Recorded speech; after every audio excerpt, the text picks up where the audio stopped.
Hi everyone, welcome to electric circuit YouTube channel.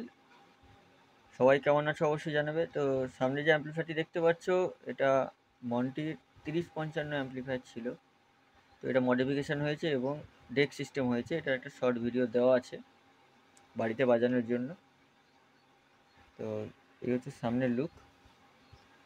এদিক বক্সের master volume, base, tone, এটা হচ্ছে টার্ন, এটা হচ্ছে হামিং, এটা হচ্ছে টার্ন, এটা হচ্ছে ঘাট, তিনখানা ঘাট করা আছে। আর এই দিকের তিনটে হচ্ছে হর্ন লাইন, গানের জন্য হর্ন লাইনের ভিউ মিটার, বক্স লাইনের ভিউ মিটার। ভিতরে দেখায় 50+50 ওয়াট অ্যাম্পলিফায়ার আমার বানানো। এখানে হর্ন লাইনের জন্য বোর্ড, ডেকের বোর্ড, ডেকের সাপ্লাই, ট্রান্সফর্মার ক্যাবিনেট কাস্টমারের ছিল। তো এই হচ্ছে অ্যাম্পলিফায়ার। কারো যদি লাগে যোগাযোগ করে নিও বাড়িতে বাজানোর জন্য, বা অ্যাম্পলিফায়ার যদি থাকে আমার সঙ্গে যোগাযোগ করো। মডিফিকেশান করাতে চাইলে চলে আসবে দোকানে। দোকানের ঠিকানা হচ্ছে হরিপাল, হুগলি। হরিপাল স্টেশন থেকে 2 কিলোমিটার দূর, জামাইবাটি গ্রাম। তো চলো তোমাদেরকে সাউন্ডটা শোনাই। প্রথমে হর্ন দিচ্ছি, তারপর বক্স। হর্ন লাইনে ড্রাইভার ইউনিট আছে 40 ওয়াটের, আর বক্স লাইনে দুটো 12 ইঞ্চি মনিটর আছে।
ভিডিও লম্বা করছি না, নেক্সট ভিডিও দেখা হচ্ছে। সবাই সুস্থ থেকো, ভালো থেকো। আর অবশ্যই হেডফোন ইউজ করবে বা সাউন্ড সিস্টেম থাকলে কানেক্ট করে বাজাবে, তাহলে বুঝতে পারবে প্রেসারটা কী দিচ্ছে এবং ঘাটে কী কী সাউন্ড চেঞ্জ হচ্ছে।